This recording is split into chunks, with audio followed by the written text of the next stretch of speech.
Hello' everyone, মোৰ অন্য এটা মিনি ব্লগত স্বাগতম জনাইছোঁ। আজি মই তান্নুক লৈছোঁ মডেল হিচাপে।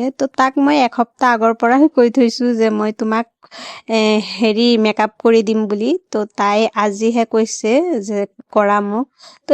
এইফালে তাক ক'লোঁ যে বোলা এটা ট্ৰানজেকশ্যন ভিডিঅ' বনাই লওঁ। সেয়া মেকআপৰ আগৰ আৰু মেকআপৰ পিছৰ লুকটো। কেনে হৈছে জনাব দেই। মোৰতো ভাল লাগিছে কাৰণ মই নিজে কৰিলোঁ কষ্ট কৰি যিহেতু মোৰ ভাল লাগিছে। আপোনালোকৰ কেনে লাগিছে জনাব।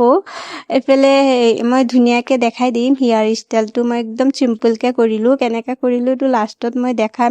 এতিয়া ৰিলছ এটা বনাবৰ কাৰণেহে ভিডিঅ'টো শ্বুট কৰিছোঁ। এইফালে ফটো উঠালোঁ কেইবাটাও। সেয়াই কেনে হৈছে জনাব আৰু মোৰ অৱস্থা কেনে হৈছে সেইটো দেখাম। মই 3 ঘণ্টামান হৈয়ে যায়। এয়া চাওক মোৰ অৱস্থা একদম নোখোৱাৰ নিচিনা লাগি আছে।